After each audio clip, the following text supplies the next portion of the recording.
ربي يا الله لا إله إلا الله لا إله إلا الله لا إله إلا الله محمد رسول الله محمد رسول الله. بسم الله الرحمن الرحيم. الحمد لله رب العالمين وصلى الله وسلم وبارك على عبده ورسوله نبينا Muhammad وعلى آله وصحبه أجمعين. Dear brothers and sisters in Islam, Assalamu alaikum wa rahmatullahi wa barakatuh. We're still studying hadith number 28 from the series of Arba'een and Nawawiyyah. Abu Najih al-Irbad ibn Sariyah, may Allah be pleased with him, told us that the Prophet ﷺ once gave us a sermon, a reminder that was so profound that it filled our hearts with fear and our eyes with tears. So we said to the Prophet of Allah ﷺ, O Messenger of Allah, it is as though this is a farewell sermon. So advise us, order us, counsel us. So the Prophet said, ﷺ, I order you to fear Allah. I order you to have taqwa of Allah and to obey and to listen to your leader. Even if a slave were to become your Amir or your leader, verily, he among you who lives long will see great controversy. So you must keep to my sunnah and to the sunnah of the Khulafa al-Rashidun, the rightly guided caliphs. Abide by it, meaning by this sunnah of his and of the Khalifas after him. Abide by it as if you bite it with your molar teeth, the teeth at the back of your mouth. Beware of newly invented or innovated matters in the religion, for verily every bid'ah, every innovation is misguidance. Last time we met, we spoke about the very beginning of this hadith and the lessons in it. So the companions are asking the Prophet ﷺ to give them advice, to counsel them, to order them. So the Prophet ﷺ ordered them first with the best advice anyone could give to any person. And this is the advice of all messengers of Allah to their people. And that is taqwa Allah, to fear Allah, to be adhering to what Allah orders you to do and forbids you to do. So you do it and you stay away from what He forbids you from doing. This is taqwa Allah, to protect yourself from hellfire with following and complying with Allah's commands and instructions to you. And we have discussed this before in our series with the hadith where the Prophet ﷺ tells his companion, ittaqillaha haythuma kunt, fear Allah wherever you are. So the taqwa is the ultimate thing a person could attain and abide by in this life. And Allah only accepts from those who fear Him.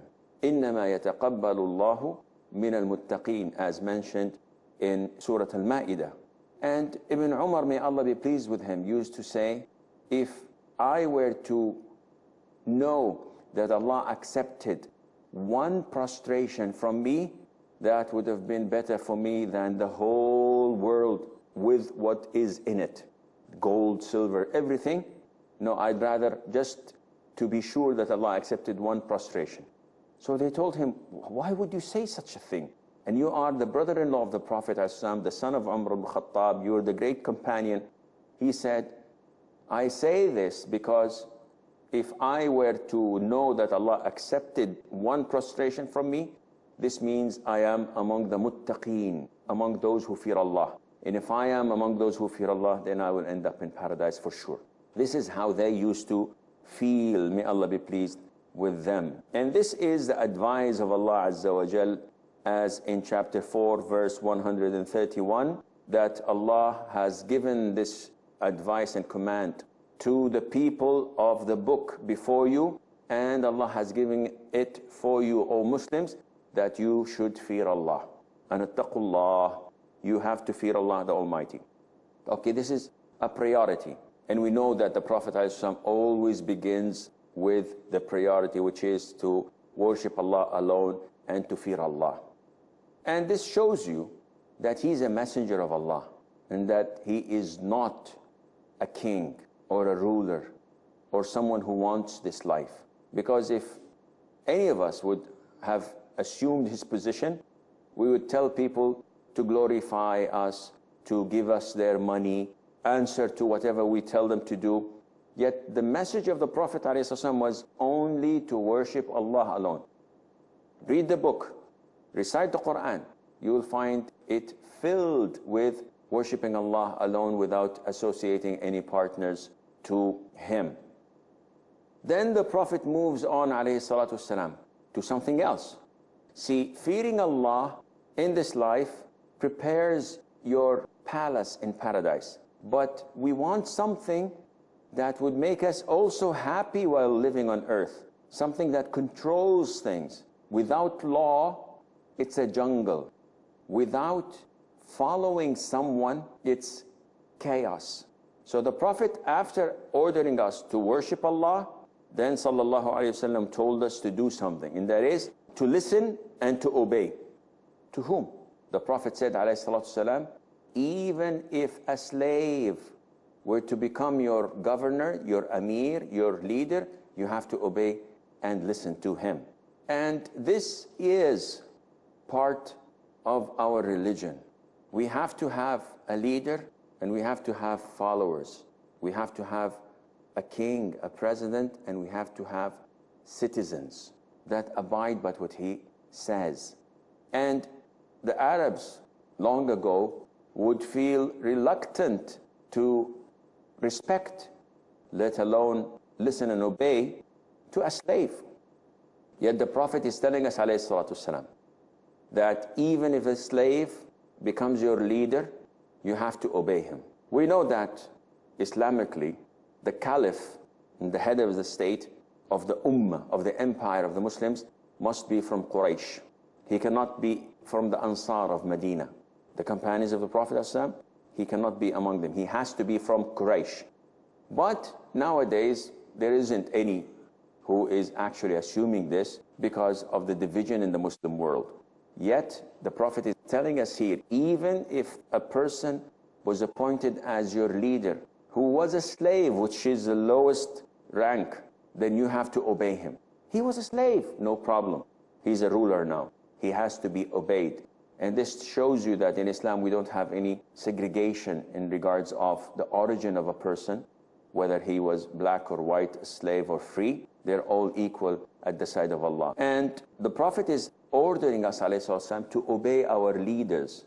Because if you do not, then a lot of disruption, a lot of tribulation, a lot of chaos would occur out of this. And that is why in Surah An-Nisa, Allah Azza wa Jal says, Ya ayyuhalladhina amanu, ati'u Allah wa ati'u Rasula wa ulil amri minkum. O you who believe, obey Allah. Obey, a verb.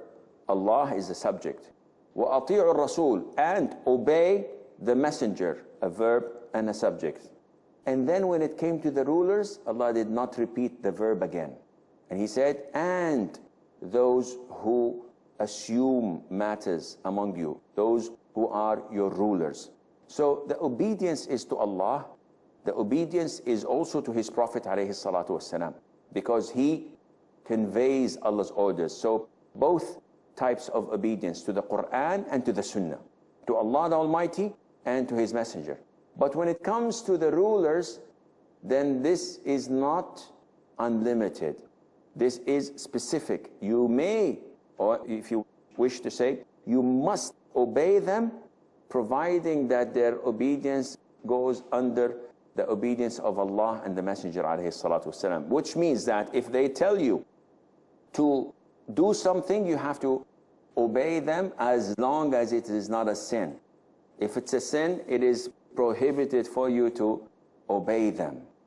So their obedience must be in accordance to what complies with the Quran and the Sunnah. One would say, okay, should I obey them in every single thing? And the answer is no. You should obey them in things that are related to their rulings.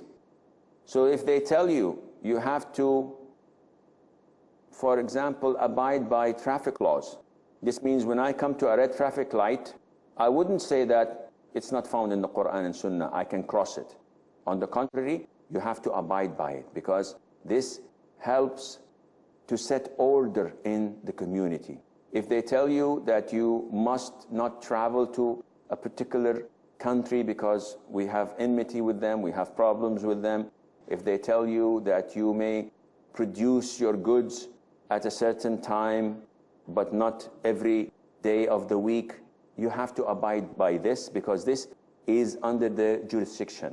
But if they tell you, for example, if they tell you don't drink this soft drink, which is found, or they tell you you should not drink it between 7 and 9 a.m., it's none of your business. But while disobeying them, you should not confront them with it. So you should not do it in public and say, listen, I am challenging you, because this does not go well under the rules that govern respecting them and giving them their due respect in public. We have a short break, stay tuned, and inshallah we'll be right back.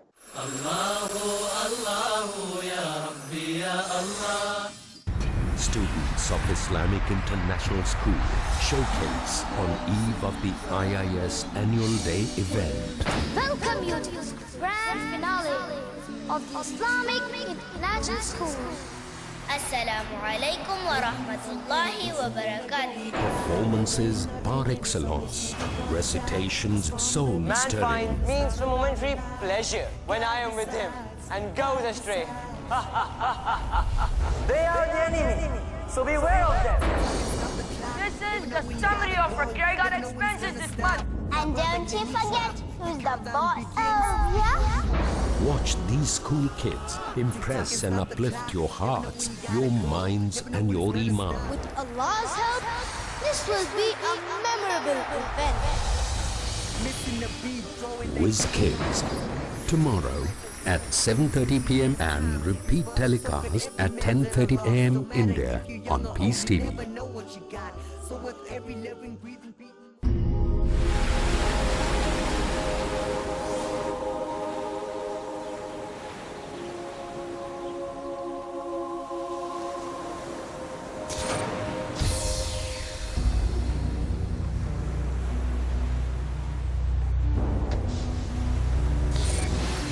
Conquests and rebellions, victories and defeats, honor and betrayal, the noble and the wicked. Join me, Muhammad Tim Humble, on a journey of discovery through our Islamic past to find lessons for our Islamic future. Perceive the unusual and consistent progress of Islam due to its unique attitude with the passage of time in Lessons from Islamic History every Thursday at 8 p.m. and repeat telecast at 8:30 a.m. India on Peace TV. We are not addicted to dawah. Addiction implies a short-term fix. One doesn't need to get into the zone to talk about Islam. You do dawah because it is a natural result of your commitment to Allah. If you don't talk, people are going to walk.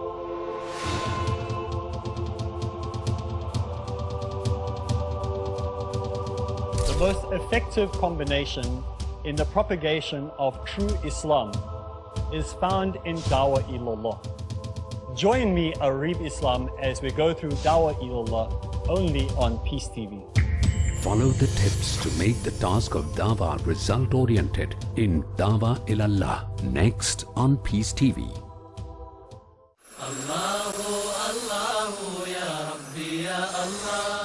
Assalamu alaikum and welcome back. Now, we have a lot of sensitivity when it comes to the rulers. A lot of the Muslims nowadays, being affected by calls for democracy, are sensitive when it comes to the issue of a ruler.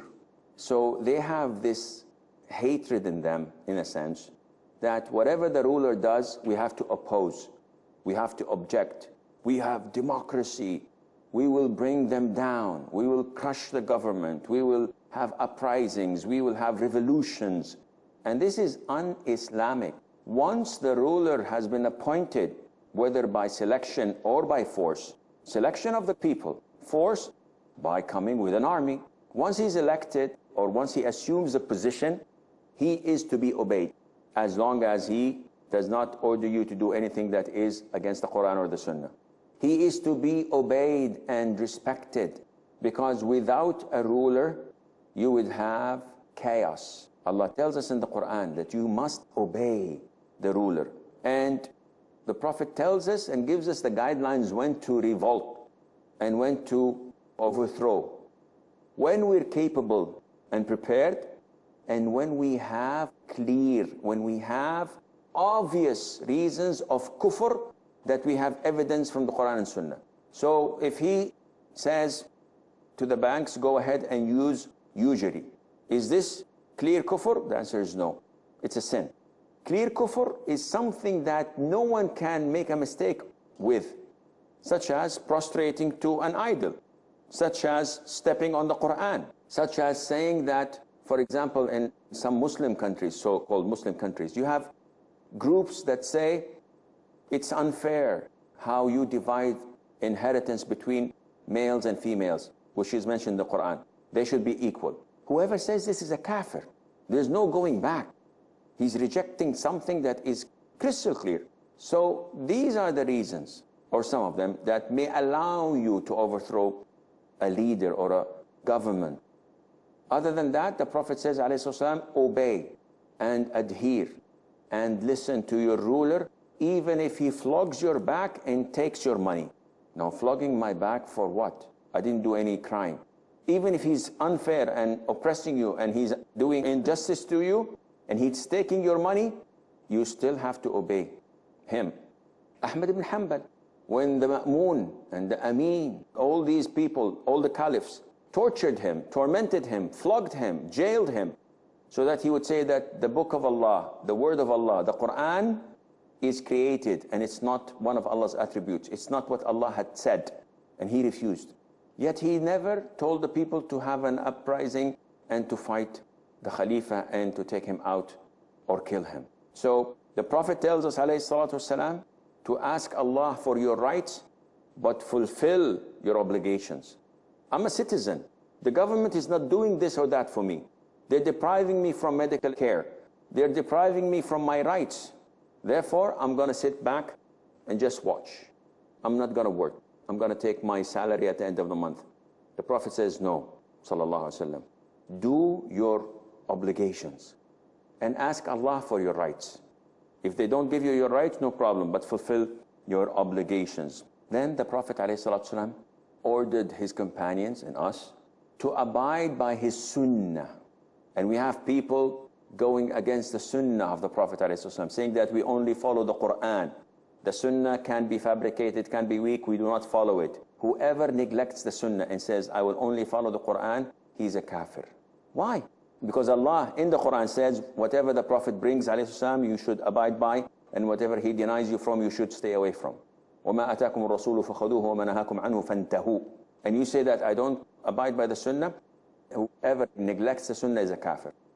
And we spoke about this before. And the Prophet tells them, ﷺ, to abide by the sunnah, by the way of his khulafa al-rashidun. Al-khulafa al-rashidun, the rightly guided caliphs. And they are four, Abu Bakr, Umar, Uthman, and Ali, may Allah be pleased with them. They are the best people after the Prophet ﷺ. And whoever condemns any one of them, or ridicules, or disregards any of them, he is not a proper Muslim. Whoever insults or curses Abu Bakr, Umar, Uthman, he's a kafir. Because these are the carriers of the deen, of the religion to us. May Allah be pleased with them all. So the Prophet is telling us to abide by his sunnah and by their way of life, by their sunnah as well. He's telling us to bite with our back teeth. And this is something when you abide by, it's difficult. If you bite something with your front teeth, it's easy to take. But if it's in your back teeth, then this is the maximum strength you could hold on to. And this is why the Prophet ﷺ told us that their sunnah is part of his sunnah. So if Uthman, may Allah be pleased with him, introduces a second adhan for Jum'ah, at the time of the Prophet ﷺ, there was one adhan. Abu Bakr, one adhan. Umar, one adhan. Uthman, when he came, Medina was so big and huge, by the time the Mu'adhin gave one adhan, by the time they came, the prayer was over. So he introduced another adhan that came like half an hour or an hour earlier to announce to the people that it is time for prayer. So they would prepare and come to the masjid, and then the actual adhan would take place. So this is part of his sunnah that we must follow. Now the Prophet, when he says, alayhi salam, alaykum bi sunnati, you must follow and abide my sunnah, this means that it's mandatory upon us to learn his sunnah. Without learning his sunnah, how can we abide by it? How can I know that this or that is a sunnah? I can only do this if I go and learn it. Therefore, it's obligatory. And then the Prophet ﷺ warns us from innovated matters. And we spoke about innovation before in our series. However, innovation, anything that you do in the deen, in the religion, so that it is fabricated and you would like to invent something in it. The Prophet says in the hadith of Aisha, may Allah be pleased with her, whoever innovates in our religion what's not part of it is rejected. So the Prophet is giving us a warning. إِيَّاكُمْ وَمُحْدَثَاتِ الْأُمُورِ. Be careful from things that are invented. Why? Because every innovation is a misguidance, is taking you astray. And definitely, by abiding by the sunnah and the sunnah of the rightly guided caliphs, we avoid separation. And the minute we differ in his sunnah or deviate a bit away from it, then this is a great means of division and separation in the ummah. The Prophet ﷺ tells us that abide by his sunnah. The opposite of abiding to his sunnah is to innovate. And whenever there is an innovation, a sunnah is abandoned and neglected. This is a rule. Whenever you innovate something, this means that you are killing a sunnah. You are abandoning a sunnah. And the Prophet tells us ﷺ that this is a way of going astray. When he says that every innovation is astray, is a misguidance, is a dalalah, we understand that whoever claims, whoever comes and says that, akhi, there is a good innovation and there is a bad innovation. Whoever says this, we believe that this is wrong. How dare you? The Prophet tells us that every innovation is misguidance, is a dalala. And you come and say, not every innovation, there are good innovations. How dare you oppose the Prophet ﷺ like this? He says, akhi, why are you riding cars? Why do you have lights, cameras, TVs? Why do you have microphones? Hey, akhi, are you sick? Are you ill? Is something wrong up there? The Prophet is telling us in the deen, in religion, cars, clothes, watches, these things have nothing to do with religion. I'm not getting closer to Allah Azza wa Jal by driving a sports car. Yeah, it's faster. No, this is something of life.